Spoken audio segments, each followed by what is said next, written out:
Selamat pagi pemirsa, apa kabar Indonesia pagi hari ini? Kami buka dengan berita kebakaran hebat ini menghanguskan pasar Impres Rawajaya Tobelo yang terletak di Kabupaten Halmahera Utara, Maluku Utara.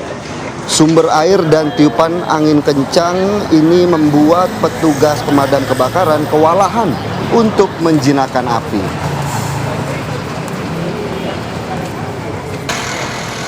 Kepulan asap membumbung tinggi disertai dengan kobaran api membakar habis bangunan dan ruko pasar Impres Rawajaya Tobelo, Kabupaten Halmahera Utara pada Rabu sekitar pukul 4.30 waktu Indonesia Timur.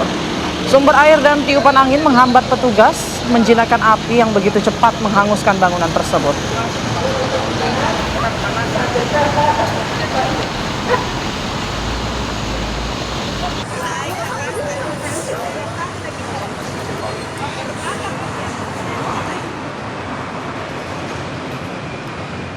Ya, sementara itu pemirsa, SPBU di kawasan Pelaju Palembang pada Rabu malam dikejutkan dengan peristiwa terbakarnya satu unit motor sesaat setelah mengisi bahan bakar jenis Pertalite. Api yang berkobar besar di area SPBU ini sempat membuat warga panik. Kita saksikan bersama-sama pemirsa, inilah detik-detik sebuah sepeda motor terbakar di SPBU Jalan Kapten Abdullah, Kelurahan Talang Putri, Kecamatan Pelaju Palembang yang terekam oleh CCTV. Dalam rekaman ini terlihat tiba-tiba saja ada percikan api yang dengan cepat membesar kemudian membakar motor. Melihat kobaran api yang besar di area SPBU, petugas dengan sigap langsung berupaya memadamkan api menggunakan apar dan peralatan seadanya. Warga yang berada di SPBU pun ikut panik hingga menjauh dari titik api sambil membawa kendaraan menjauh ke tempat aman. Walau api bisa segera dipadamkan, aktivitas di SPBU ini terpaksa dihentikan sementara.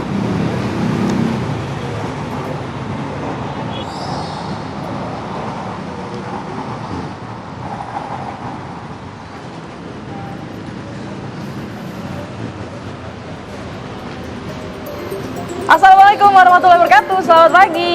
Assalamualaikum, selamat pagi pemirsa, selamat pagi Putri. Aduh, agak lega ya, akhirnya nggak backstreet lagi nih hubungan antara Prabowo Subianto dan Megawati Soekarno Putri. Gara-gara kemarin kan ketemu ya, Iya. viral gitu, tapi kok ketemunya malam-malam. Udah gitu publik juga lagi tidak fokus karena lagi nonton pertandingan sepak bola Iya, benar, kan waktu benar. itu. Mungkin Kenapa ya? memanfaatkan momen orang-orang pada nonton, Ya. sempetin deh gitu. Tapi kan ternyata tersorot juga karena Melipir. kendaraan maung tidak bisa disembunyikan gitu ya. Aduh, jadi melipir dulu ya. Mungkin kayaknya lagi lewat situ, sebenarnya nggak niat.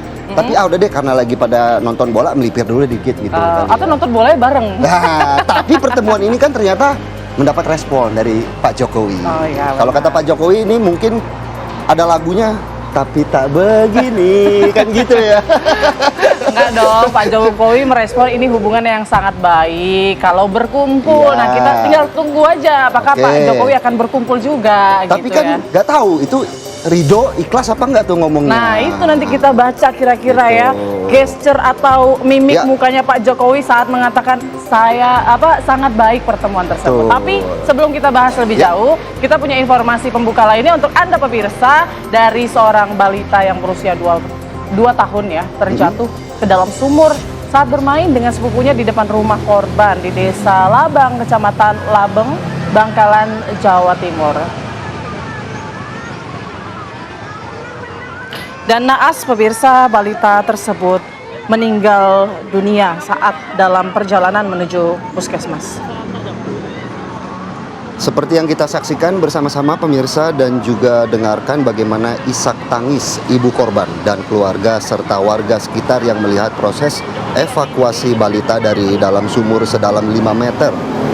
Orang tua korban mengetahui bahwa korban sudah tak terlihat, kemudian menanyakan pada teman bermainnya dan dijawab oleh yang bersangkutan dengan hanya menunjuk ke arah sumur. Sontak orang tua korban langsung berteriak minta tolong kepada warga sekitar. Warga yang langsung mendatangi lokasi segera mengevakuasi korban dari dalam sumur dan melakukan berbagai cara untuk menyelamatkan korban yang kondisinya sudah lunglai. Naas, nyawa korban tidak terselamatkan saat dalam perjalanan menuju ke puskesmas terdekat. Sementara itu orang tua korban menolak dilakukan otopsi terhadap jenazah anaknya. Jasad korban kemudian segera dikebumikan.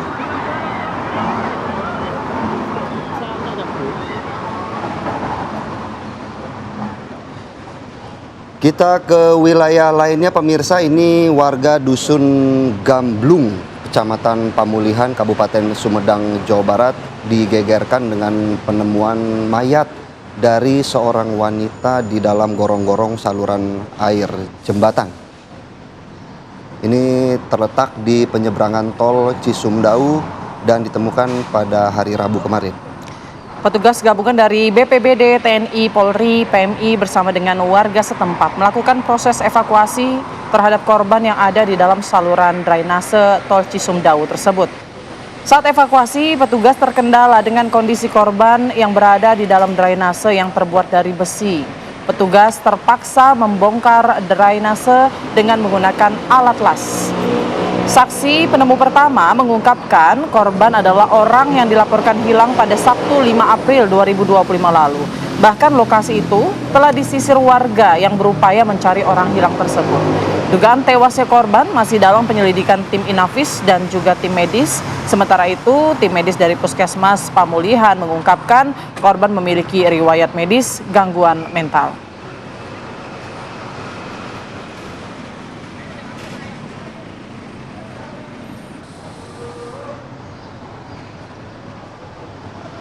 Ya pemirsa, sebuah rumah yang dijadikan tempat pembuatan uang palsu di kawasan Bogor, Jawa Barat ini digerebek petugas Satuan Reserse Kriminal Polsek Metro Tanah Abang, Jakarta Pusat. 2 barang bukti ribuan lembar uang palsu beserta beragam peralatan cetak diamankan petugas kepolisian. Ya pemirsa, penggerebekan dilakukan menyusul kasus pengembangan peredaran uang palsu yang tengah ditangani oleh petugas.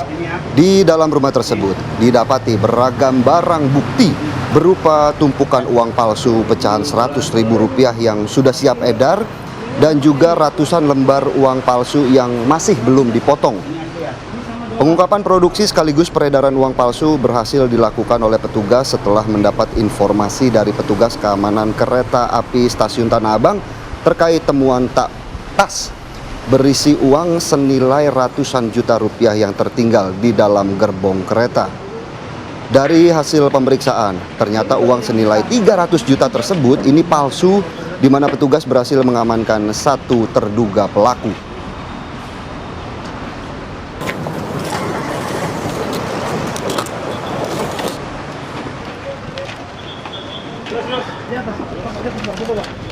Yang namanya printer di bawah semua. Printer di bawah.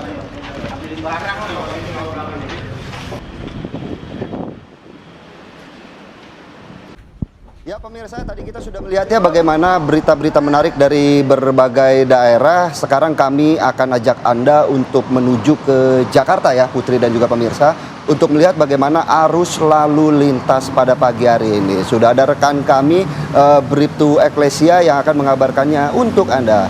Bribtu Eklesia, bagaimana kondisi lalu lintas di Tugu Tani pada pagi hari ini? Silakan.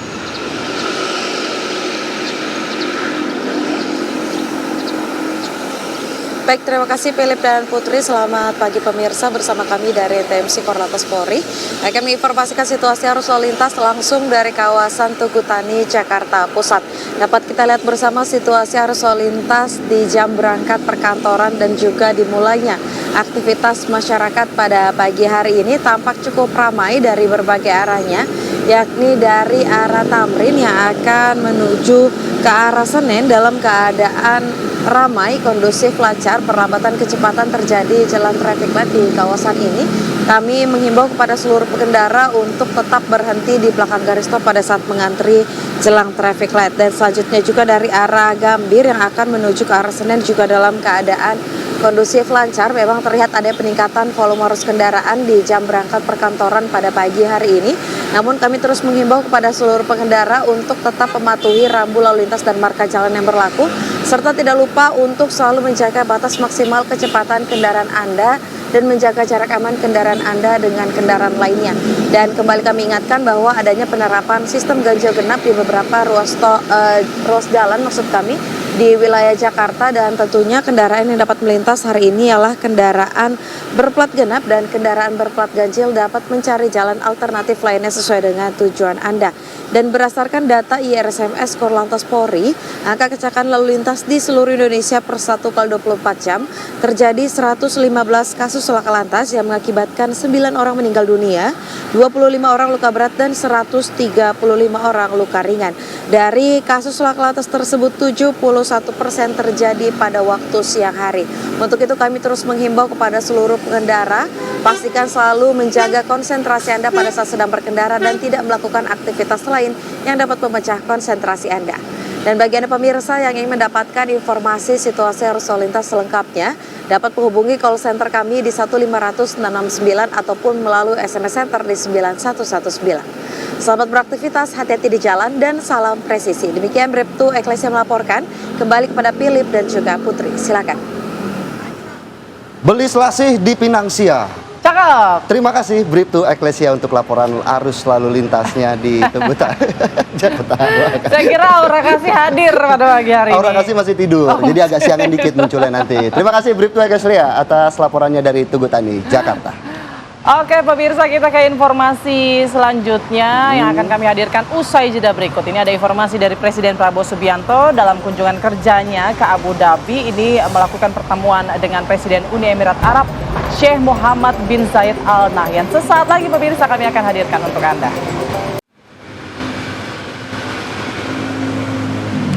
Pemirsa, Presiden Prabowo Subianto dalam kunjungan kerja di Abu Dhabi melakukan pertemuan dengan Presiden Uni Emirat Arab Sheikh Mohammed bin Zayed Al Nahyan. Ya, pertemuan ini berlangsung di Istana Qasr Al Sati Abu Dhabi. Presiden Prabowo dan Presiden MBZ ini mendengarkan langsung pengumuman 8 nota kesepahaman serta surat pernyataan minat yang telah disepakati dan ditandatangani oleh kedua kepala negara. Kedelapan dokumen tersebut meliputi kerjasama antar pemerintah dan 4 kerjasama antar pelaku usaha. Kedua pemimpin juga membicarakan dinamika geopolitik terkini di kawasan Timur Tengah. Presiden Prabowo ini menekankan pentingnya dialog antar negara untuk mencari jalan keluar damai atas konflik yang berkepanjangan.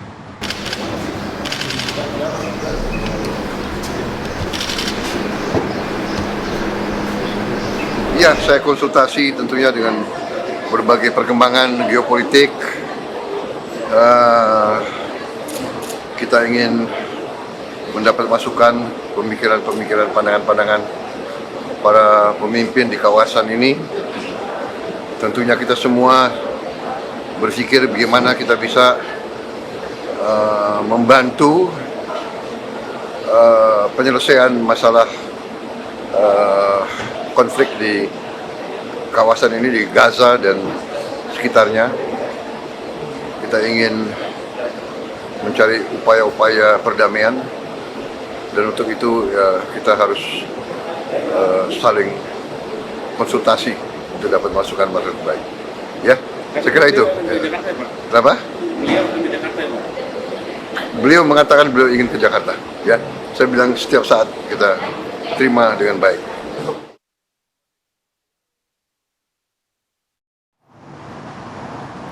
Ya pemirsa, entah kebetulan atau tidak, ini pasca pertemuan Presiden Prabowo Subianto dengan Presiden kelima Megawati Soekarno Putri sekaligus Ketua Umum PDI Perjuangan, ini Ketua Umum Golkar Bahlil Lahadalia terlihat sowan ke Presiden ke-7 Joko Widodo.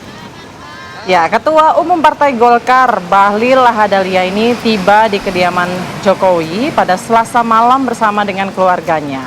Dalam keterangannya pada wartawan, Bahlil mengaku pertemuan dengan Jokowi tersebut dalam rangka Lebaran sambil bincang-bincang ringan masalah perkembangan ekonomi. Dan dalam kesempatan itu, Bahlil pun akui dirinya merupakan murid Jokowi. Menanggapi pertemuan Prabowo dan Megawati, Ketua Umum Partai Golkar tersebut mendukung langkah tersebut dan berharap Indonesia kompak membangun negara.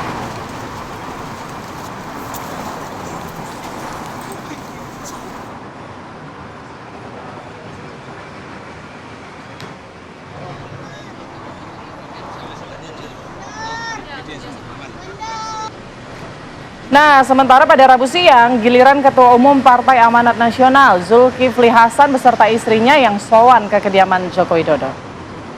Di hadapan wartawan, Ketua Umum Partai Amanat Nasional Zulkifli Hasan berulang kali menegaskan pertemuannya dengan Jokowi adalah dalam rangka Lebaran. Disinggung mengenai pertemuan Prabowo dengan Megawati, Zulkifli Hasan mengakui baru saja mengetahui pertemuan tersebut. Ketua Umum Partai Amanat Nasional juga mengapresiasi pertemuan Presiden Prabowo Subianto dengan Presiden kelima yang juga Ketua Umum PDI Perjuangan Megawati Soekarno Putri ini sebagai bentuk silaturahmi yang baik.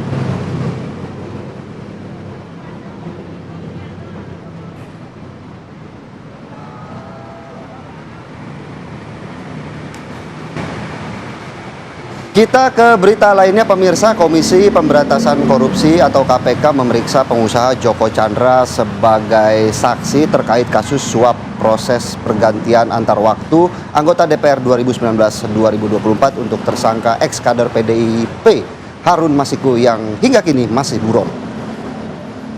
Joko Chandra tiba di Gedung Merah Putih Jakarta Selatan pada Rabu pagi didampingi kuasa hukum. Tak berkata sepatah kata pun, Joko Chandra langsung memasuki gedung KPK. Pemanggilan sebagai saksi Joko Chandra guna memeriksa dan memintai keterangan terkait kasus suap proses pergantian antar waktu atau PAW anggota DPR 2019-2024 untuk tersangka ex-kader PDIP Harun Masiku yang hingga kini masih buron.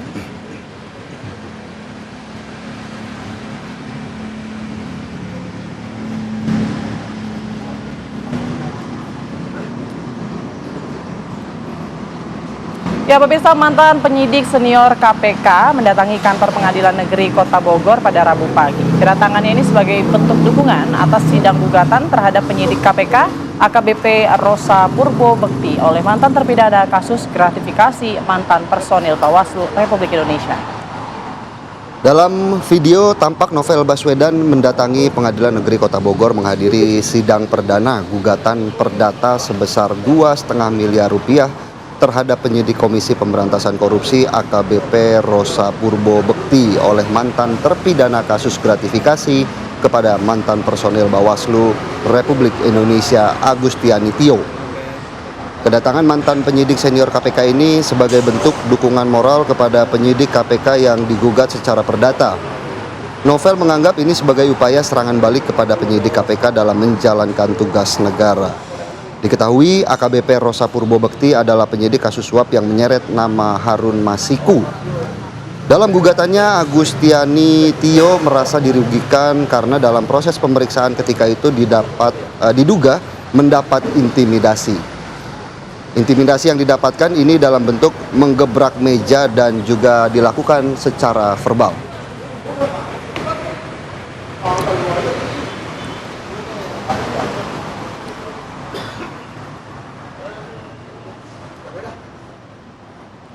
Ya pemirsa, apa kabar Indonesia Pagi? Harus jeda sejenak dan kami akan kembali dengan berita ini. Polisi menangkap oknum calon dokter spesialis anestesi PA yang diduga melakukan pemerkosaan terhadap keluarga pasien yang sedang dirawat. Sesaat lagi.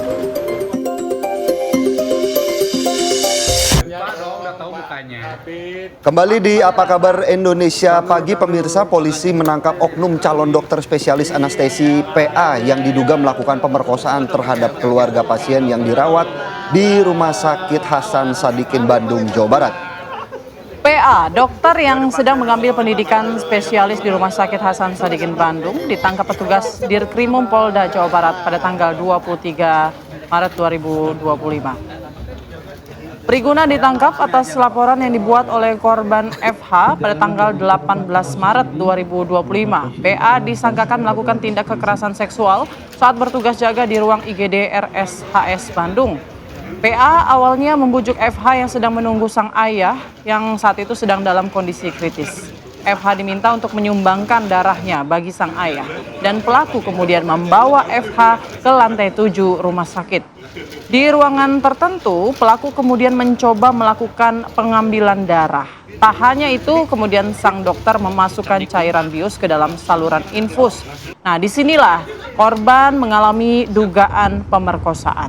Dan hingga kini polisi masih menyelidiki dugaan kuat adanya korban lainnya. Tersangka memasukkan jarum ke bagian tangan kiri dan tangan korban kurang lebih 15 kali. Percobaan kemudian menghubungkan jarum tersebut ke selang infus. Setelah itu tersangka menyuntikkan cairan bening ke selang infus tersebut dan beberapa menit kemudian korban merasakan pusing lalu tidak sadarkan diri. Setelah tersadar, korban diminta untuk berganti pakaian kembali dan diantar sampai lantai 1 di gedung MCHC. Setelah sampai ruang IGD, korban baru sadar bahwa pada saat itu sudah pukul 04.00 WIB. Lalu korban bercerita kepada ibunya bahwa tersangka mengambil darah dengan 15 kali percobaan dan memasukkan cairan bening ke dalam selang infus yang membuat korban tidak sadarkan diri. Kemudian saat korban buang air kecil, korban merasakan perih di bagian tertentu yang terkena air. Kemudian kita tetapkan tersangka saudara PAP atau Priguna Anugrah Pratama. Pekerjaan dokter pelajar yang sedang mengambil spesialis anestesis di Rumah Sakit Hasan Sadikin.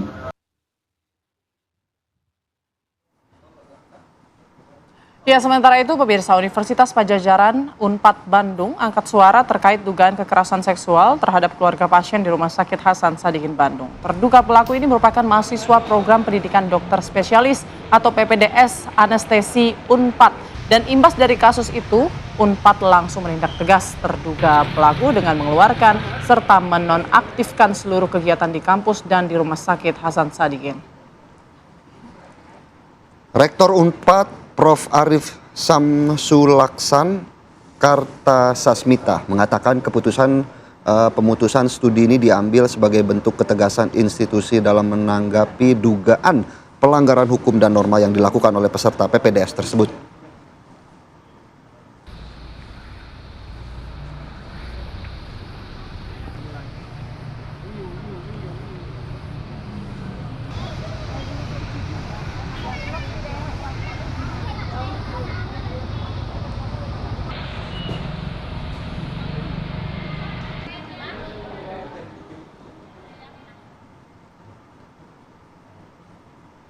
Ya, untuk memperbarui informasi terbaru, kita sudah terhubung dengan Profesor Zahrotur Rusydah Hinduan, Wakil Rektor Bidang Akademik dan Kemahasiswaan Universitas Padjadjaran Bandung. Selamat pagi, Prof. Rosi.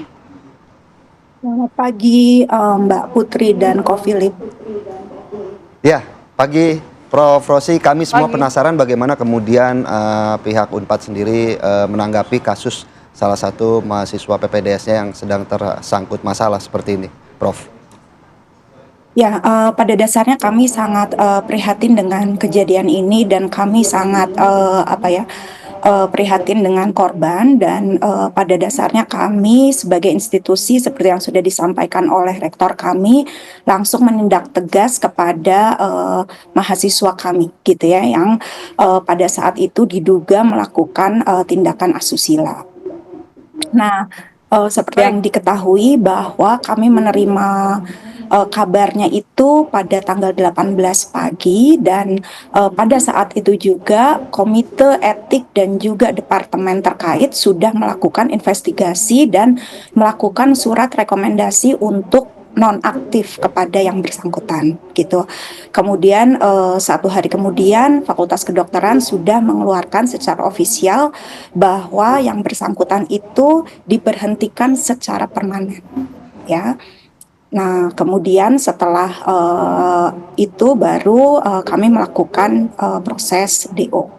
Dan pada saat ini SKDO sudah keluar, jadi yang bersangkutan pada saat ini sudah tidak menjadi mahasiswa kami lagi.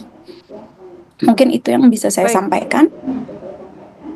Prof. Rosi, tapi kan juga publik ini bertanya-tanya dari tanggal 18 Maret kasus ini kemudian dilaporkan. Kenapa setelah viral baru kemudian di DO begitu? Kenapa pada saat itu sudah jelas hasil penyelidikan dan lain-lain tapi masih belum gitu? Oh ya, jadi memang pada dasarnya penonaktifan itu langsung ya.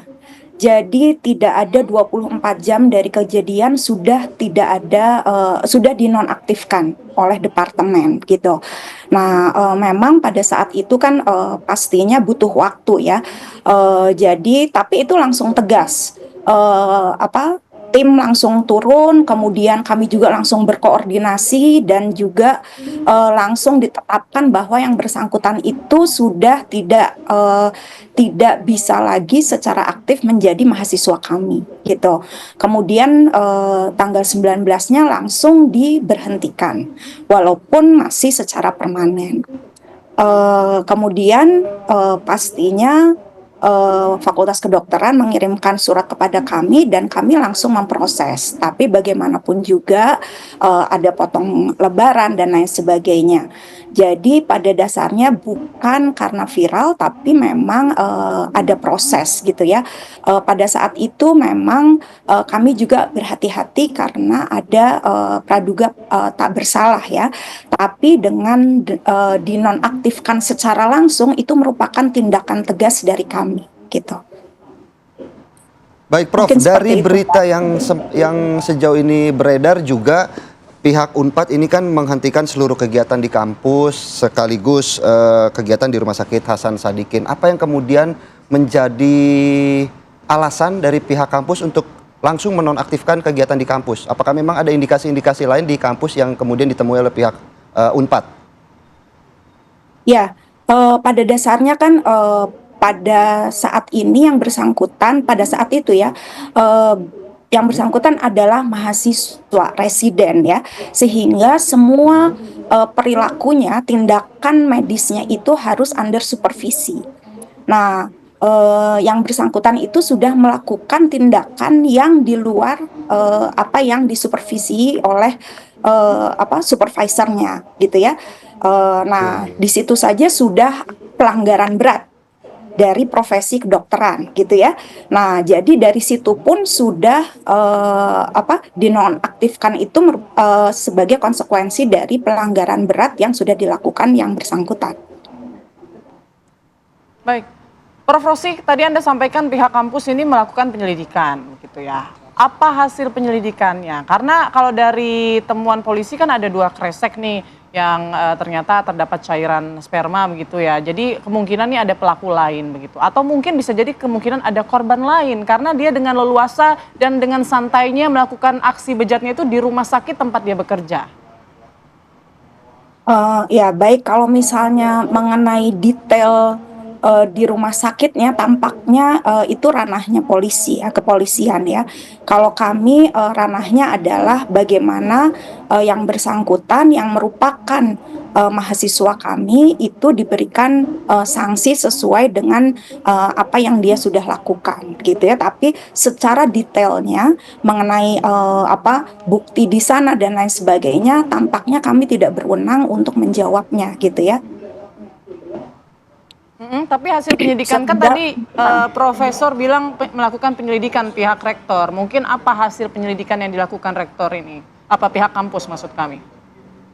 Ya, dari sana memang secara umum saya bisa sampaikan bahwa yang bersangkutan memang sudah melakukan tindakan medis di luar supervisi dan juga sudah melakukan tindakan keji kepada penunggu pasien ya.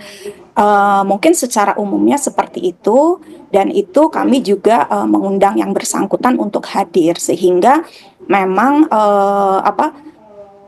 hasil secara detailnya kami tidak bisa sampaikan di ruang publik ya, seperti itu. Baik, Prof. Rosi, sejauh ini pihak Unpad sendiri apakah sudah melakukan investigasi terkait teman-teman dari tersangka PA ini bagaimana kegiatannya sehari-hari di kampus? Apakah memang ada indikasi gangguan jiwa ataupun kelainan dari tersangka seperti itu? Ya, karena pada saat itu langsung dibawa langsung diarahkan ke kepolisian sehingga memang area kewenangannya itu ada di kepolisian. Nanti saya berpikir bahwa yang bersangkutan akan diperiksa oleh psikolog forensik dan lain sebagainya gitu ya.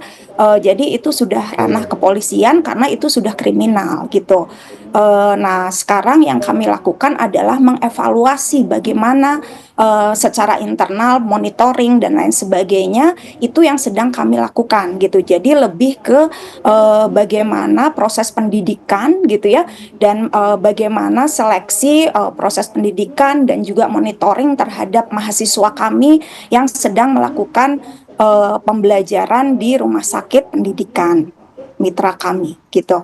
Jadi kami lebih fokus kepada pencegahan ke depannya seperti itu.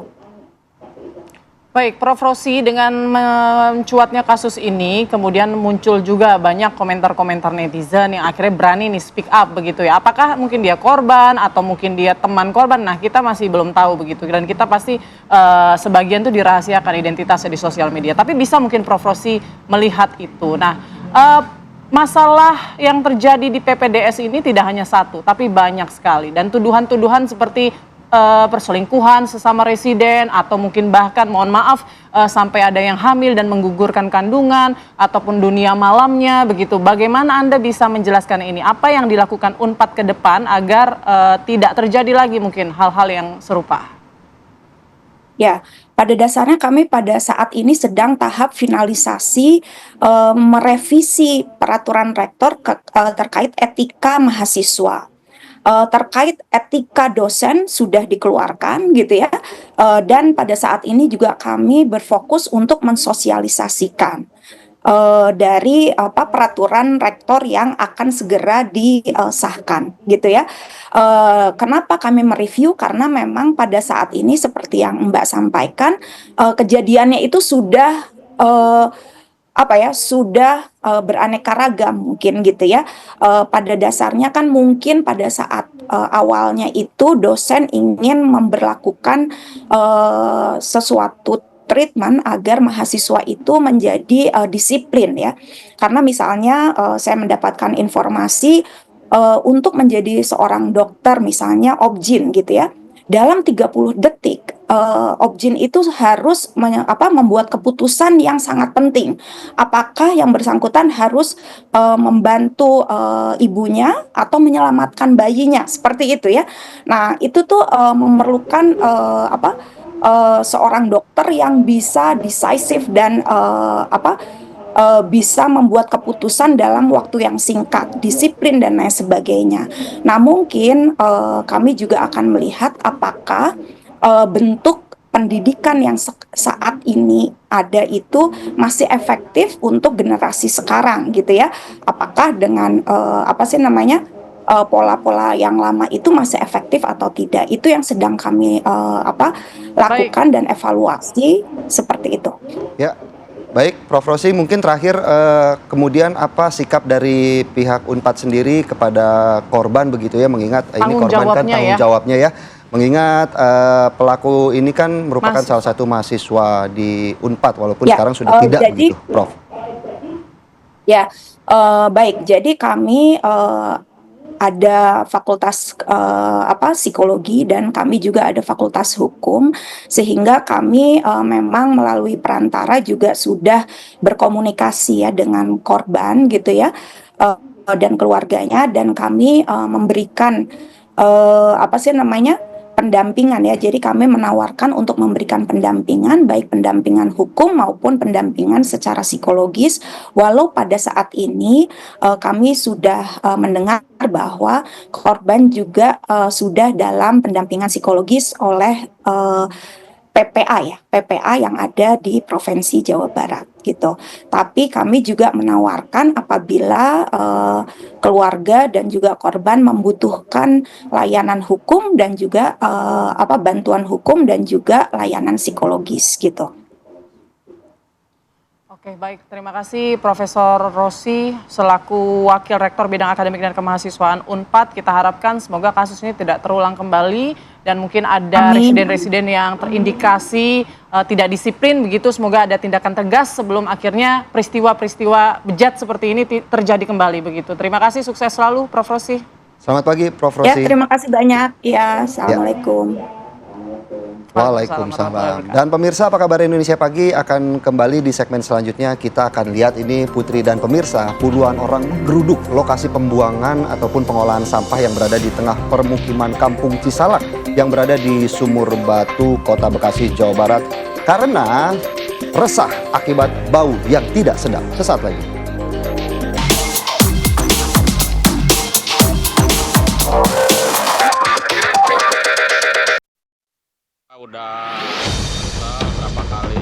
Puluhan orang menggeruduk lokasi pengolahan sampah yang berada di Kampung Cisalak, Sumur Batu, Kota Bekasi, Jawa Barat. Aksi warga yang kesal ini lantaran mereka dibuat resah dengan adanya lokasi pengolahan sampah di tengah permukiman, sehingga mengganggu kenyamanan warga karena mengundang bau tak sedap.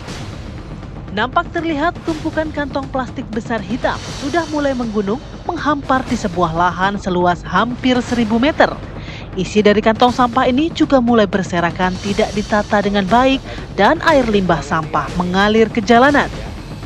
Para warga dibuat resah hadirnya tempat pengolahan sampah yang sudah beroperasi selama 6 bulan, serta tidak memiliki izin resmi atau ilegal.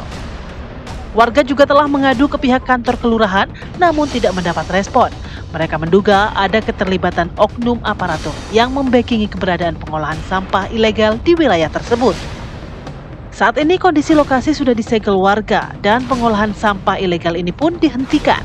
Warga menuntut relokasi pengolahan sampah ke TPST. Dari Bekasi, Jawa Barat, Mahsanuddin Kurniawan, TV One mengabarkan.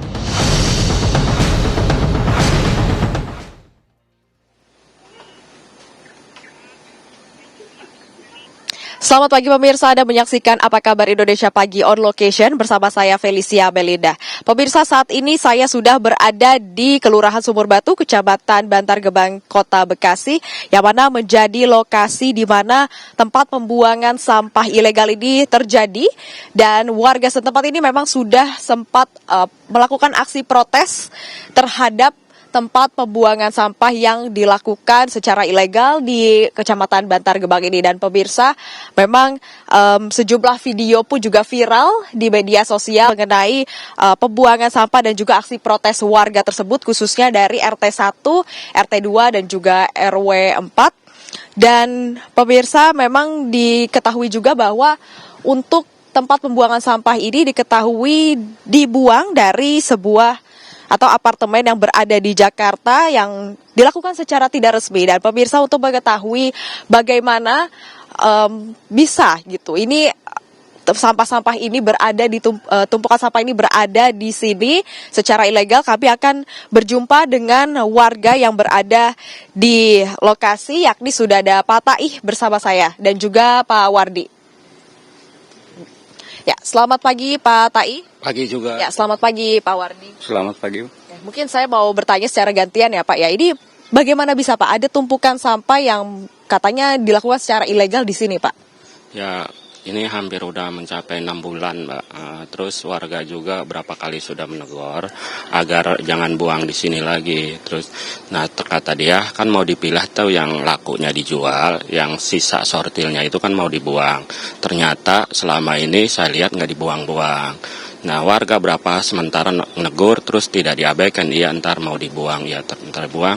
Dan akhirnya warga beramai-ramai menegurnya sehingga sampai ke kelurahan laporan, terus sampai ke kecamatan, sampai ke Dinas Lingkungan Hidup Kota Bekasi.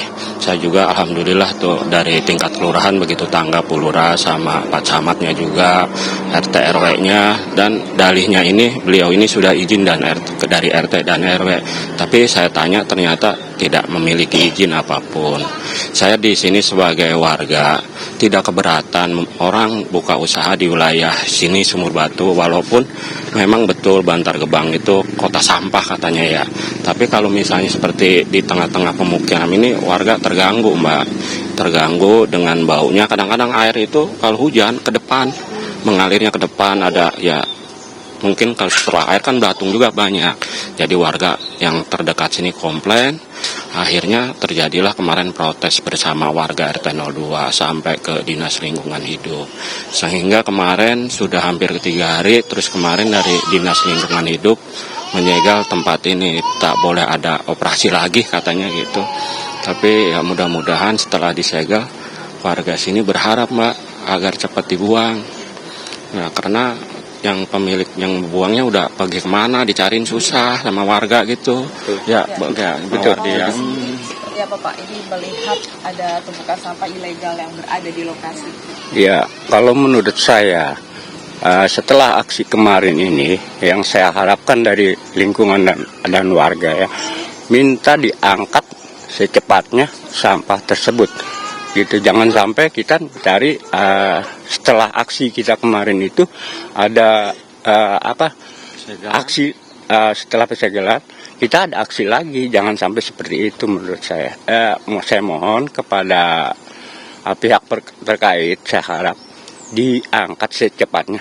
Seperti itu mungkin ya Pak. Iya, sehingga jangan sampai warga setelah disegel kan banyak juga yang nanya, Bang Wardi, Pak Tahi itu udah disegel, terus tindak lanjutnya seperti apa? Mudah-mudahan, saya yakin kalau cuma mengharapkan dari yang pengelola ini nggak mampu ngangkat sampah yang hampir ratusan rit ini. Saya mohon dari pihak Dinas Lingkungan Hidup Kota Bekasi dengan jajarannya agar bisa bergerak dibuang. Kalau misalnya dari Dinas Lingkungan Hidup di Kota Bekasi tidak bergerak, mungkin kami akan setingkat ke gubernur lapornya agar segera langsung ditindak. Karena musim hujan ini banyak, kesian anak-anak kecil, lihat sendiri aja banyak banget Pak tempat bermain kalau di depan itu. Jadi mungkin saya perwakilan dari warga RT 0204 tidak melarang orang usaha di daerah saya, silakan aja. Kalau kata Bu Lurah Pak Camat mah SOP apa-apa dijalankan gitu. Walaupun mungkin nggak ada izin sampai ke dinas terkait, warga dah jaga lingkungannya. Wah benar ya Pak, Bantar Gebang ini Betul. kota sampah ya, tapi jangan sampai kayak gini, lihat sendirilah mungkin dengan teman-teman semua gitu. Di tengah-tengah lingkungan kan sendiri tahu Mbak, pas datang kemari, pas masuk ya seperti ini. Bukan kebiasaan warga saya kemarin ini datang bareng-bareng ke sini sampai kelurahan. Saya juga apresiasi buat Kelurahan Sumur Batu, LH Dinas Lingkungan Hidup, dari Kapospol juga, Kapolsek Bantar Gebang, dinas terkait yang langsung respon. Karena mungkin kata orang mah viral apa-apa. Ya seperti kayak gini Mbak, sampahnya nggak diangkut, ditumpuk. Kalau ditumpuk kan ya hasilnya kan pun-punan aja pada mati tuh, pada mati. Iya, pada mati Mbak. Saya pokoknya salam sama dinas terkait dari warga RT 02, setelah disegel saya mohon secepatnya diangkut kayak gitu. Mungkin teman-teman juga nanti kalau dinas dari Kota Bekasi nggak ngangkut ini, teman-teman bisa ke Jawa Barat menemui Pak Gubernur gitu Pak. Ya, Pak, sepengetahuan Bapak sebagai warga, ini siapa sih Pak pelaku yang membuang sampah secara ilegal ke sini Pak? Ya kalau kemarin waktu saya tegur dengan berapa orang warga itu yang di sini Pak Imam yang buang ke sini. Nah setelah warga banyak, Pak Imamnya nggak bisa ditemuin sampai sekarang. Sampai di bel juga sama Polsek Bantar Gebang, Bu Lurah, Pak Kadis juga kemarin pas rapat di kelurahan dia nggak hadir, nggak datang ke kelurahan gitu. Ternyata ditinggal begitu aja. Saya takut warga di sini setelah Pak Imam nggak ada, ini siapa sampah yang ngangkut? Itu setelah disegel begini kan nggak mungkin cuma disegel aja Mbak, harus ada tindak lanjutnya warga sini. Jadi kan nanyainnya ke saya nih, RT kapan itu Pak? Katanya Pak Wardi, Pak Tai mau diangkut, ntar musim hujan katanya gitu. Saya mohon buat dinas terkait segera tindak lanjuti lah ini. Walaupun udah ditindak lanjutin, sudah disegel, tapi sampai sekarang belum ada pengangkutan gitu. Intinya saya ini silakan buka usaha, yang residunya ini bawa lagi, apalagi bawa lagi ke sono ke apartemen yang ngebuang ke sini. Warga juga kita datengin aja ke apartemennya Pak katanya. Pasti kan ada di sana katanya gitu. Nggak ketemu katanya gitu. Baik, terima kasih banyak Pak Tai dan juga Pak Wardi. Pemirsa, nantinya kami akan juga berbincang dengan narasumber lainnya usai pariwara berikut. Ya pemirsa, Anda kembali menyaksikan Apa Kabar Indonesia Pagi on Location bersama saya Felicia Belinda. Dan pemirsa, untuk mengetahui lebih lanjut mengenai bagaimana bisa tempat pembuangan sampah ini menjadi tempat pembuangan sampah liar atau ilegal, kami juga sudah bergabung bersama dengan Ketua RT dari Kelurahan Sumur Batu, RT 1 ya Pak, betul? Dengan Pak Ojos. Ya, selamat pagi Pak Ojos. Pagi Bu. Ya, Pak. ini sudah sejak kapan tumpukan sampah ini ada di sini, dan tadi juga saya melihat di depan ada garis kuning dari PPLH ya Pak ya. Itu sejak kapan juga Pak baru disegel? Untuk segel itu hari kemarin Bu, hari Rabu ya. Hari Rabu itu tugas pejabat dinas LH langsung sama ini, dia sudah langsung menyegel. Kalau aksi kita dari mulai hari Jumat, ya Jumat, Sabtu, Minggu sampai Senin kita udah mulai aksi. Nah ternyata turun juga langsung dari dinas LH. Alhamdulillah para pejabat Kelurahan Sumur Batu, Polsek, terus dinas LH semua menanggapi aksi-aksi masyarakat kita. Artinya kita untuk lokasi ini kayaknya udah hampir 1 tahun lebih Bu. Kita aksi dari awalnya kita cuma samperin itu, ternyata nggak ada respon, langsung kita aksi besar-besaran. Artinya itu Bu. Ya. Berarti kalau untuk aksi dari masyarakat sendiri ini sejak kapan Pak? Apakah sudah dari lama atau baru kemarin? Baru mulai hari Jumat Bu aksi besarnya gitu. Aksi kecil-kecilan sih ditegur-tegur aja sih udah lama Bu. Cuma nggak ada respon gitu. Cuma Pak RT dan yang terdekat itu udah kita kasih tahu gitu. Ternyata dia masih nggak ada respon. Makanya kita turunin untuk warga sekitar semua di wilayah RT 1 atau RT 4. Kita turun semua aksi besar-besaran. Jadi sleeping untuk semua pelapak-pelapak ilegal yang ada di RT 1, RT 2, khususnya RW 4 gitu Bu. Pak, ini tuh sebenarnya tempat awalnya sebelum menjadi tempat sampah ilegal itu apa sih Pak sebenarnya?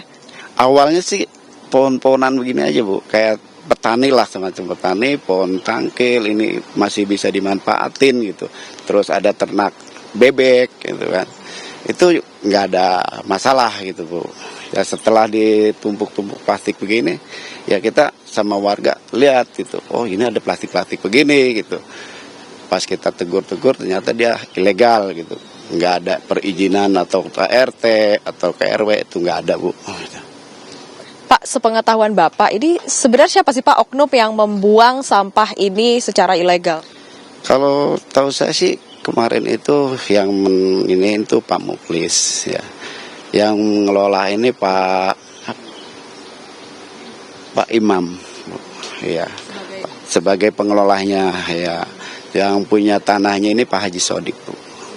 Dalam ininya nggak tahu ya kontrak apa ini, kayaknya sih kontrak gitu dengan Pak Haji Sodik. Yang mengelolanya Pak Imam itu. Berarti untuk pelaku yang membuang sampah ke sini itu Bapak tahu dari siapa, dari manakah? Nah, kurang tahu Bu. Ya, alasan pegawainya itu ya Pak Imam yang membuang sampah ke sini gitu. Ya, itu aja. Ya. Baik, terima kasih banyak Pak Ojos atas waktunya. Selamat melakukan aktivitasnya kembali ya Pak ya. Demikian pemirsa, itu dia tadi sedikit perbincangan dengan warga sekitar dan juga Pak RT dari Kelurahan Sumur Batu. Saya kembalikan lagi kepada Philip dan juga Putri di studio. Apa kabar Indonesia Pagi on location dari Bekasi ya. Memang bau sampah ini tentunya pasti sangat mengganggu warga sekitar. Tentunya kita berharap cepat menemukan solusi di sana. Terima kasih Felicia Melinda yang kemarin habis nonton Pelita Jaya pertandingan basket ya kan. Dan pemirsa,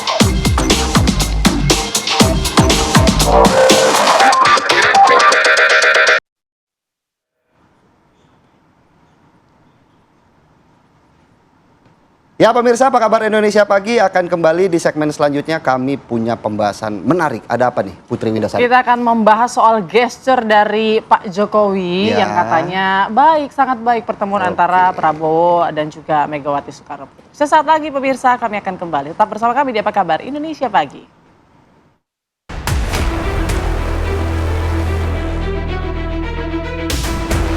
Presiden RI ke-7 Joko Widodo menanggapi soal pertemuan Presiden Prabowo Subianto dan Ketua Umum PDIP Megawati Soekarno Putri di Tengku Umar, Jakarta. Didampingi Ketua Umum Golkar Bahlil Lahadalia, Jokowi merespon hal tersebut dengan santai. Jokowi menilai pertemuan tersebut sangat baik dilakukan mengingat masih dalam rangka suasana Lebaran. Sambil melirik Ketua Umum Golkar Bahlil Lahadalia yang berada di sampingnya, Jokowi menambahkan kalau berkumpulnya tokoh bangsa akan jauh lebih baik dibanding tidak berkumpul. Saya sampaikan bahwa silaturahmi masih dalam suasana lebaran itu antara tokoh, antar pemimpin, antar tokoh bangsa itu sangat baik. Jadi pertemuan Pak Prabowo dengan Ibu Megawati sangat baik untuk kebaikan negara. Ya kalau bisa berkumpul itu akan jauh lebih baik dibanding kalau tidak berkumpul.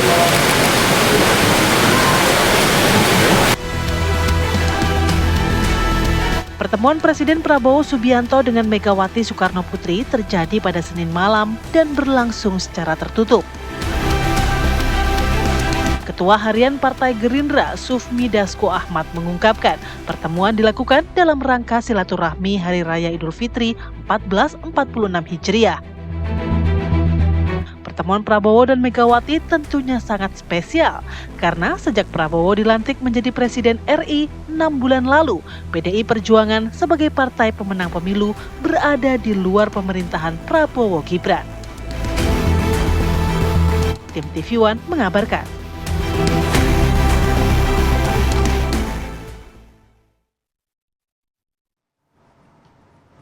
Ya pemirsa, cara duduk saya dan juga Putri udah mirip belum sama yang foto tadi? Put? Inilah kira-kira ya Bu Ya. Mega dengan tangannya dan senyumnya yang... Betul, dengan gimmick gayanya Pak Prabowo nih. Widih, Ya kan? ada Nyaman nggak? bantah. Tapi nyaman nggak? Nyaman nggak? Udah bisa Mbak, ini udah bisa belum kita menirukan Pak Prabowo dan juga Bu Mega ya. Itu Tapi dia. dibalik dari hubungan ataupun pertemuan dari kedua tokoh ini Ya. yang selama ini backstreet, akhirnya bertemu. Betul. Kan kemarin ketemu pas pertandingan U17 ya, sepak bola kayaknya mampirnya kayak mau nobar. Oh, Gitu, nobar ya, ajakan bisa nobar, jadi ya. Jadi bukan bahas politik, tapi malah mau nobar bola sebenarnya Nobar gitu ya. bola. Tapi yang Ya. jadi sorotan publik juga, ini kan persahabatan segitiga nih. Oh. Nah, yang pihak Solonya gimana Iya, nih dengan iya, pertemuan iya. kedua tokoh besar ini gitu Jangan-jangan loh. nyanyi langsung lagunya Mas Anang kan, Mana? tapi tak begini, begitu ya. Tapi kan kita lihat tadi ya di paket bahwa Pak Jokowi tampaknya berbesar hati ya. Maksudnya tidak kecewa begitu kalau pandangan kita Pandangan nih kita. orang awam. Dia bilang tidak apa-apa, bagus, sangat bagus sekali, sangat baik sekali pertemuan kedua tokoh itu. Ya. Tapi apakah sepahaman gitu ya atau setuju nggak kira-kira para narsum kita bahwa kita menganggap Pak Jokowi ini ya baik-baik aja sebenarnya, ya oke-oke aja, bertemu ini bagus kok berkumpul gitu. Tapi kan Pak Prabowo juga belum ketemu Pak Jokowi. Jadi kita akan bahas dengan 3 narasumber yang spesial pada pagi hari ini. Ada siapa aja Putri? Kita punya 3 narasumber yang hadir di studio kita dan Mbak Monica nanti yang akan menjawab. Akan melihat menerawang gesturnya Pak Jokowi kira-kira sesuai nggak dengan kalimatnya? Gak baik-baik saja, apa sangat baik begitu ya merespon pertemuan ini. Kemudian juga ada Mas Andi Azwan, Wakil Ketua Umum Jokowi Mania. Nah ini responnya Pagi, juga kita Mas tunggu Andi. nih. Selamat pagi. Selamat Wah. pagi. Dan ada Mas Muhammad Triandika, analis politik. Selamat pagi. Pagi, Mbak Putri, Mas Andika. Philip. Langsung aja mungkin Mbak Monica, itu Pak Jokowi bilang ya pertemuan sangat baik. Lebih baik berkumpul daripada tidak berkumpul. Itu gambarannya gimana tuh? Kerutan wajahnya kira-kira ikhlas kah? Atau ada yang disimpan kah gitu sebenarnya? Kita mau ngomong dasarnya nih apa dulu ya. Jadi ada yang namanya circumflex model of effect. Jadi dia mendeteksi mulai dari ekspresi wajah, terus kemudian gestur tubuh, body language, perilaku, dan banyak hal termasuk suara, begitu ya. Nah ini ketika capturing, mesin kami jalan untuk mendeteksi dengan si model ini, begitu ya. Nah yang dilihat adalah ini akan menghasilkan 2 hal yang bisa dilihat oleh publik. Yang pertama adalah adanya valensi atau pertemuan ini menyenangkan atau tidak sih buat si Pak Jokowi karena subjeknya Pak Jokowi nih gitu ya. Jadi mesin ini akan membaca untuk emosi dan afeksi seseorang. Jadi emosi apa saja yang muncul, terus afeksi tingkat intensitasnya seberapa begitu ya. Nah, kemudian ini akan menghasilkan 2 hal yang secara besar adalah dilihat valensinya. Pertemuan ini bikin nyaman atau tidak? Kalau dari wajah Pak Jokowi, jadi valensinya tergambar ini valensi yang positif, gitu ya. Jadi ya nggak apa-apa gitu. Jadi kalau misalnya masyarakat melihat verbalnya mengatakan ya udah baik-baik saja, begitu ya. Emang valensinya positif dari seluruh rangkaian yang dianalisa ini, begitu ya. Terus kemudian dari valensi dilihat juga dari arausalnya. Arausalnya ini konduktif, tidak obstruktif. Artinya terhadap fenomena yang terjadi, terus kemudian kemudian beliau berespon melihat gitu si cinta segitiga ini, gitu kan ya. Tadi positif dan juga dilihat konduktif, tidak obstruktif. Tapi Begitu. memungkinkan nggak untuk mengakali alat pendeteksi tersebut dengan mimik Pak Jokowi memang biasa tersenyum begitu. Jadi gini, kalau misalnya sesuatu yang absolut kita lihat benda ini, kita bisa ngakalin. Tetapi kan ada variabel lain, di mana ada suara, di mana ada body language, gitu. Dan semuanya itu akan berpengaruh. Satu variabel berubah, hasilnya akan berubah juga. Jadi sejalan ya, apa yang disampaikan Kali dengan ekspresi ini- yang ditampilkan itu sesuai. Kali ini kita melihat sesuai. Gitu kali ya. ini ya. Atau mungkin kalau kita lihat kan sebelumnya udah ada pendahuluan dulu ya, anak-anak para mantan presiden bertemu gitu. Atau kita bisa memunculkan juga percakapan imajiner gitu kan, bahwa mungkin Pak Prabowo, Pak saya mau ke tempat ibu nih gitu kan. Udah ada udahlah bisikan-bisikannya, sana. Jadi begitu kan, udah sudah ada siap bisikannya. gitu. Begitu. Boleh juga lah bilang salah satu hal yang hipotesisnya begitu. Oke, baik. Mas Andi, tanggapannya setuju nggak? Saya sih setuju juga, tapi kan kalau kita lihat memang beliau adalah negarawan gitu. Dan ingin melihat bahwa negara ini adem ayem, apalagi kan banyak hantaman dari luar sekarang kan dengan dunia yang tidak punya kepastian ya. Yang tadinya multilateral sekarang jadi unilateral, udah nggak punya kawan sekarang. Kita harus dengan diri sendiri, berdikari berdiri kaki sendiri itu. Ya dengan adanya dari Uncle Donald ya dengan tarifnya itu kan, di mana beberapa negara yang kuat ya melakukan retasi gitu kan, kalau kita ya bernegosiasi untuk bisa menyelesaikan hal itu. Nah kalau kita melihat bagaimana perkembangan pertemuan antara Pak Prabowo dan Ibu Mega, kami dari relawan Jokowi Mania maupun sebagai relawan Prabowo Mania itu syukur alhamdulillah. Mendukung ya? Sangat mendukung 100%. Karena biar bagaimanapun negara ini butuh negara-negarawan yang akur ya, yang punya semangat untuk membangun Indonesia ke depan, tidak melihat masa lalu gitu. Apalagi dan saya selalu mengatakan dimanapun di stasiun TV, sebaiknya semua ya presiden, mantan presiden itu berkumpul dalam satu meja, kita sebut namanya Round Table President Club. Oke, berarti mendukung juga. Mungkin Pak Jokowi juga harusnya berkumpul lah dengan presiden-presiden lainnya. Pak Jokowi ini terhadap Ibu Mega adalah guru beliau. Dan beliau sangat respect kepada Ibu Mega. Jokowi Mania mendorong pertemuan juga? Oh, alhamdulillah kita sangat mendukung sekali. Terlepas ke direct maupun indirect, kita sangat mendukung apa yang dilaksanakan oleh Pak Presiden Prabowo. Enggak, Pak Jokowi sebagai Jokowi Mania mendukung juga nggak, mendorong juga nggak bahwa pertemuan Pak Jokowi dengan Bu Mega misalnya? Kita sangat mendukung sekali, ya. Walaupun dikatakan oleh PDP bahwa kita ada mitra strategis dan mitra kritis, kita sangat mendukung karena negara ini butuh ada namanya mitra tanding, ya kan, dalam pemerintahan gitu loh. Jadi check and balances-nya jalan. Dan kita kalau di luar dari konteks itu, secara personal sangat mendukung sekali. Tapi kalau Jokowi Mania sendiri melihat pertemuan Prabowo dengan Mega ini kan dilakukan setelah pas momen Lebaran begitu ya. Artinya kenapa nggak ke Pak Jokowi dulu, ke Bu Mega dulu, kesel nggak? Ingat, Pak Jokowi sudah bertemu dengan Pak Prabowo waktu bukber. Kan sebelumnya. Kemudian Pak SBY waktu di istana, open house. Nah sekarang adalah dengan Ibu Mega. Itu hal yang biasa. Dan ini sangat baik. Apalagi pertemanan Ibu Mega dan Pak Prabowo itu sudah sangat lama, sudah sangat jauh. Apalagi bapak beliau, Pak Sumitro adalah mantan Menteri Pak Soekarno. Yang notabene ada bapak dari Ibu Megawati gitu loh. Itu hal yang biasa. Tapi dalam komunikasi politik itu memang sudah ada proses.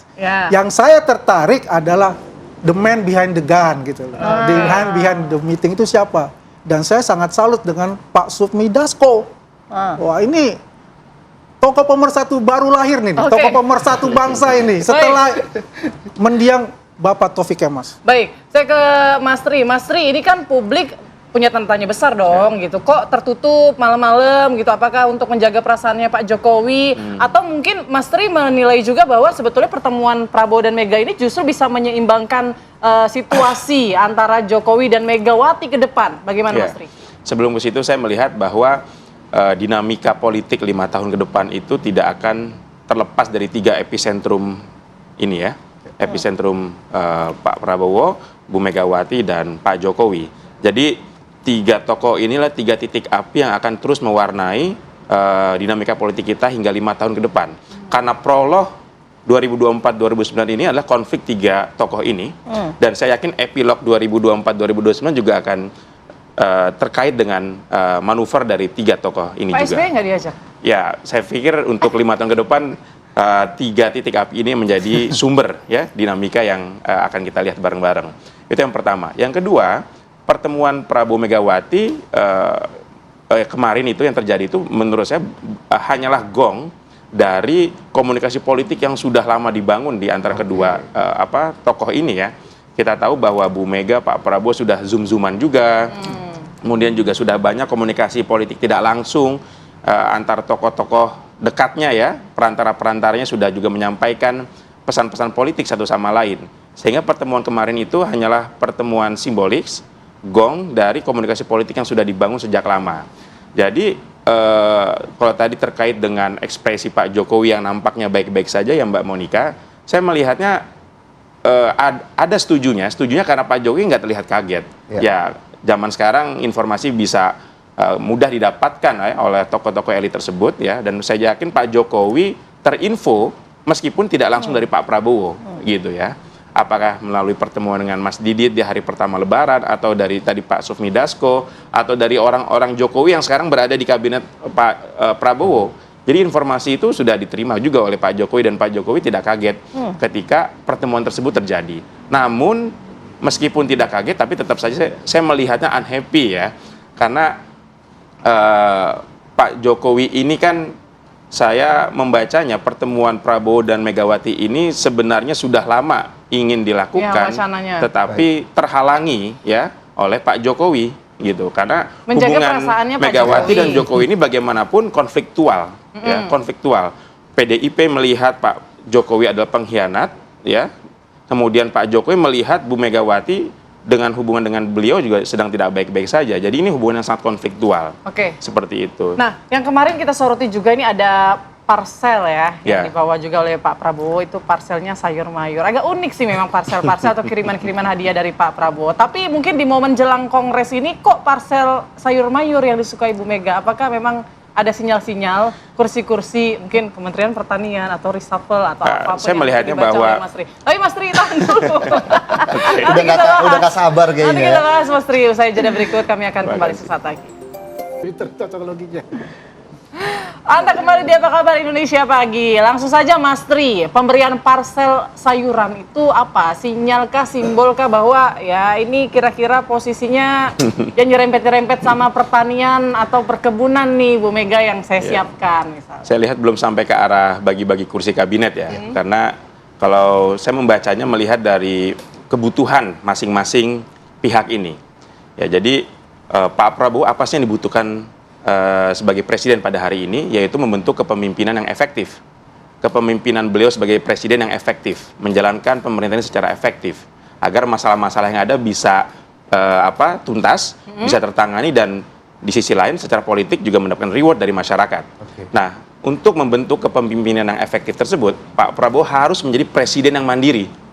Yang selama ini saya membacanya masih ada kesan bahwa the real presiden masih bukan Pak Prabowo, the real presidennya masih presiden sebelumnya adalah Pak Jokowi. Dan image ini yang harus dibangun oleh Pak Prabowo pada hari ini. Dan jadi itu ada adalah indikasi mau kebutuhan meninggalkan Pak Jokowi, maksud Mas Tri ke depan? Iya, saya bukan ingin mengompor-ngompori agar Pak Prabowo dan Pak Jokowi ini berkonflik, tetapi presiden manapun membutuhkan tingkat otonom untuk bisa menjalankan pemerintahannya secara mandiri, tanpa takut atau tanpa harus dihantui, dibayang-bayangi oleh kepemimpinan sebelumnya. Jadi ini satu kebutuhan politik yang harus Pak Prabowo dapatkan agar pemerintahnya efektif, agar kepemimpinannya efektif. Dan kalau itu memang konsekuensinya harus menjaga jarak yang nyaman dengan Pak Jokowi. Dan saya melihat pertemuan kemarin pun juga mengindikasikan Pak Prabowo sudah mulai membuat jarak yang nyaman Lepas dari Pak bayang-bayang Jokowi. Meskipun tetap beredar di Danantara dan dalam percakapan-percakapan yang terbatas, tetapi Pak Prabowo ingin menunjukkan bahwa ada garis demarkasi yang jelas bahwa kepresidenan atau kepemimpinan saya ini harus saya jalankan secara mandiri, otonom, tanpa harus dibayang-bayangi oleh pemerintahan sebelumnya. Tapi Mas Tri, yang menarik adalah bagaimana pertemuan yang melanjutkan Putri tadi, bahwa pertemuan Prabowo Mega ini kan dilakukan di tengah isu reshuffle kabinet merah putih. Artinya kan pasti ada tawaran-tawaran tuh jelang kongres begitu.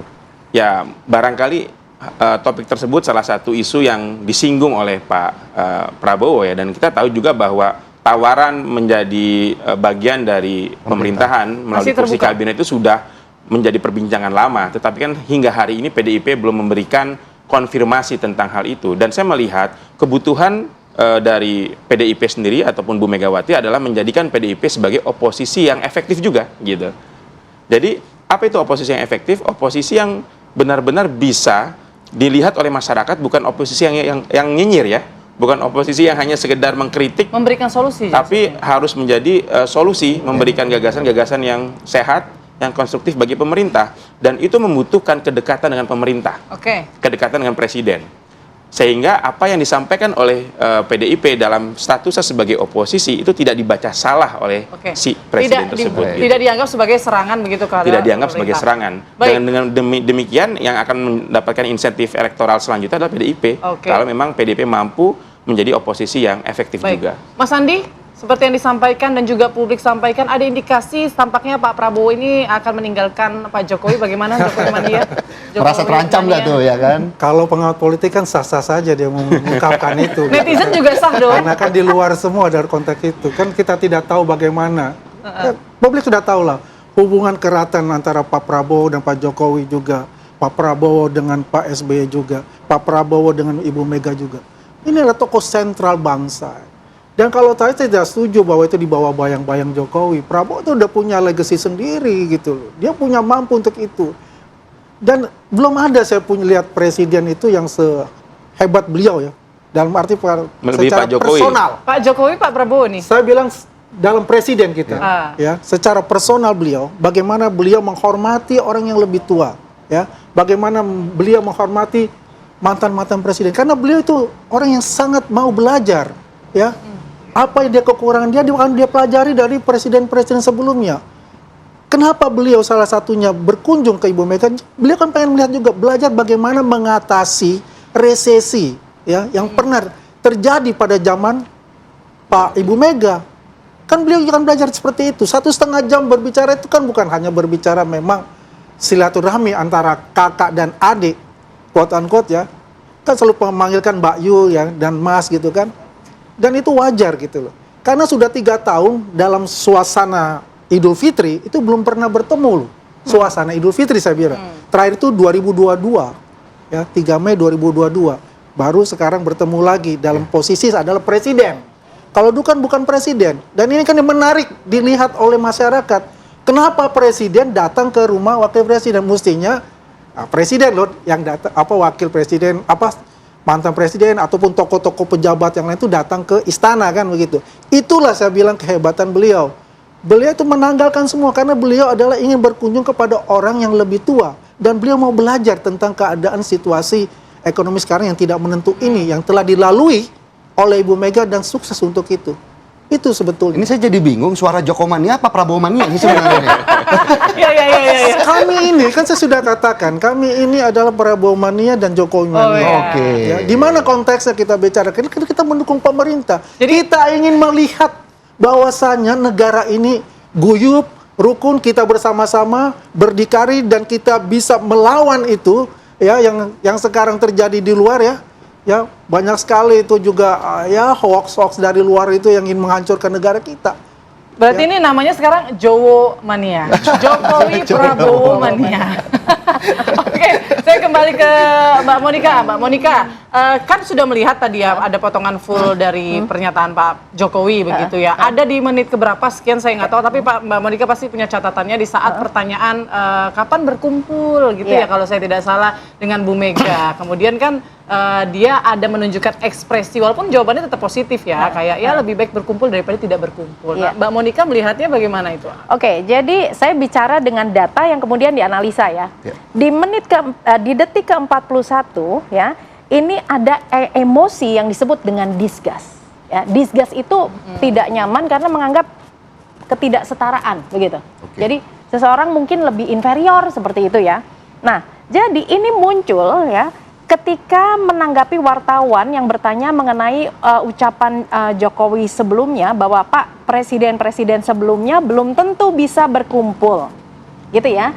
Dan ini langsung dilanjutkan dengan bagaimana tanggapan Pak Jokowi setelah melihat pertemuan Prabowo dan Megawati, tanggapan beliau, gitu ya. Jadi kalau kita melihat adalah mereka bertemu, emosinya netral karena the whole conversation itu memang menunjukkan emosi yang netral, tetapi specifically di bagian that particular ya.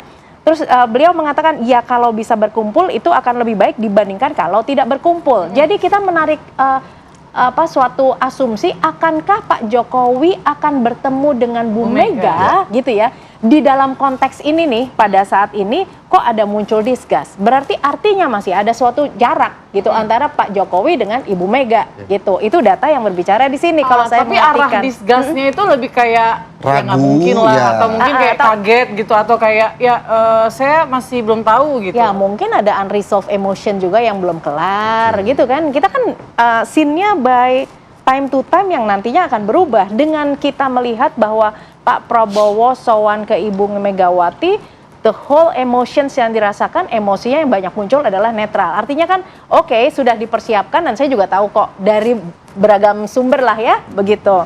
Tetapi ketika ditanyakan apakah nanti semua presiden itu mantan presiden bisa berkumpul atau lebih spesifiknya lagi ya kalau saya mengartikan ini akankah Bapak mengunjungi Ibu Megawati dalam waktu dekat misalnya gitu. Ini kan bahasa ya, diperhalus saja diperhalus seperti itu gitu ya.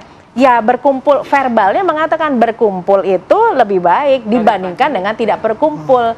Tetapi antara verbal dengan nonverbalnya, maka karena nonverbal porsinya itu lebih besar daripada verbal gitu, maka kita harus melihat juga data nonverbalnya. Nah tadi data nonverbalnya dengan si emosi yang ditunjukkan ini, saya melihat masih berjarak. Jadi mungkin masih butuh waktu gitu ya. Masih panjang begitu artinya ketemu. Mungkin sedikit saya ada Mas Tri dari hasil garis besar pertemuan Prabowo dengan Mega ini seperti siapa yang apa? lebih diuntungkan misalnya? Betul. Apakah pemerintah atau Partai Banteng Merah? Yang diuntungkan keduanya, karena yang dibutuhkan Pak Prabowo tadi saya bilang adalah kepemimpinan yang efektif, yang dibutuhkan Bu Megawati adalah oposisi yang efektif juga. Dan untuk menjadi hal yang efektif ini, keduanya harus dekat. Pak Prabowo harus dekat dengan PDIP, Megawati juga harus dekat dengan pemerintah.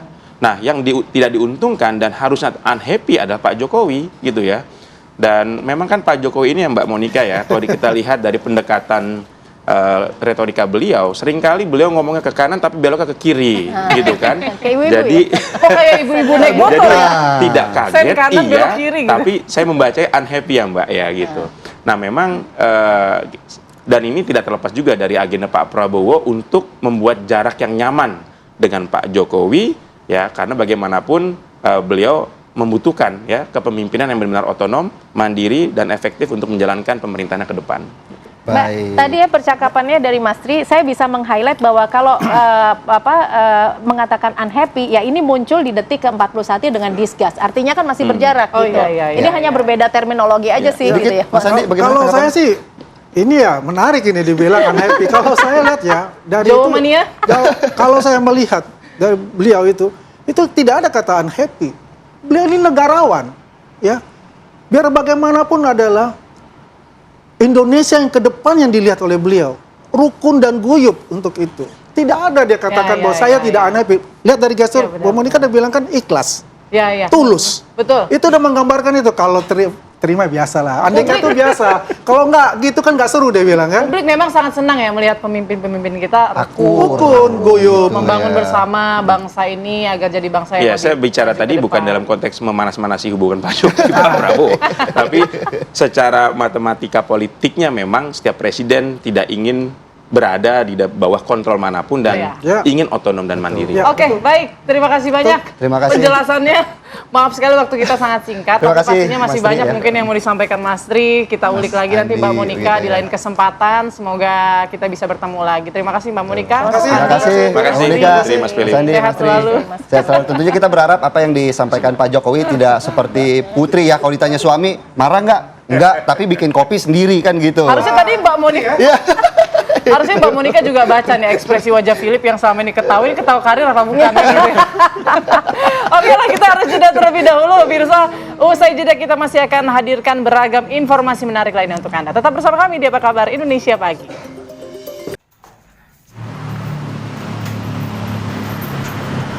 Ya, Anda kembali di Apa Kabar Indonesia Pagi pemirsa. Hanya karena buang air kecil dan buang air besar di atas kasur, dua anak balita babak belur dianiaya oleh pacar ibu korban yang tinggal di kamar kos di Jalan Permata Penjaringan, Jakarta Utara. Tampak dalam video pemirsa sejumlah penghuni kos di Jalan Permata Teluk Gong, Penjaringan, Jakarta Utara membuka paksa pintu kamar kos karena mendengar tangisan anak balita yang dikunci dari luar kamar. Setelah membuka pintu dengan kunci cadangan, didapati dua anak balita yang menangis dan babak belur di bagian wajah akibat dianiaya oleh pacar dari ibu korban. Menurut ibu korban, Grace Oktaviani, anaknya yang berusia 3 tahun dan 4 tahun memang sering dianiaya oleh pelaku hanya karena anaknya sering buang air kecil dan air besar di atas kasur. Pelaku yang diketahui bernama Chandra ini menganiaya korban dengan cara memukul dan membenturkan wajah serta kepala korban ke tembok. Ibu korban tidak berani untuk melaporkan penganiayaan tersebut karena diancam oleh pelaku. Tidak lama setelah korban dievakuasi oleh tetangga korban, pelaku yang kembali ke kamar kos kemudian diamankan oleh warga dan langsung diserahkan ke petugas kepolisian. Kasus kekerasan terhadap dua balita ini tengah ditangani oleh Polres Metro Jakarta Utara.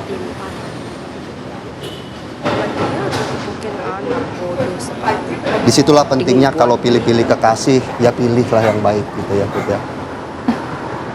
Pemirsa, kita ke berita viral lainnya. Ini aksi seorang perampok membobol toko emas di Desa Lakawali, Kecamatan Malili, Kabupaten Luwu Timur, Sulawesi Selatan, kemudian terekam oleh kamera pengawas atau CCTV, di mana pelaku memecahkan kaca etalase menggunakan martil, lalu mengambil emas sebanyak 162 gram. Ya, inilah aksi seorang perampok yang nekat membobol toko emas di Kecamatan Malili, Kabupaten Luwu Timur, Sulawesi Selatan.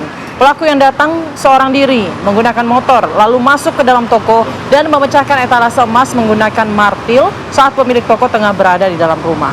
Suara pukulan kaca etalase lalu terdengar oleh pemilik toko yang langsung keluar dan mengejar pelaku. Namun pelaku yang melarikan diri kemudian menodongkan senjata. Dalam waktu kurang dari 4 jam, polisi berhasil menangkap pelaku yang melarikan diri ke kampungnya di Desa Bangun Karya, Kecamatan Tomoni, Kabupaten Luwu Timur. Mana harga emas lagi turun ya, padahal Put. Ya, investasi berarti ini. Dan informasi tadi sekaligus menutup jumpa kita di Apa Kabar Indonesia Pagi. Jangan lupa update terus, perbarui terus informasi Anda nanti di program Kabar Utama Pagi di pukul 9.30 waktu Indonesia Barat. Akhir kata, saya Putri Windasari. Saya Filipus Yonaso. Aura kasih sakit gigi. Cakep. Terima kasih telah menyaksikan Apa Kabar Indonesia Pagi. Sampai jumpa.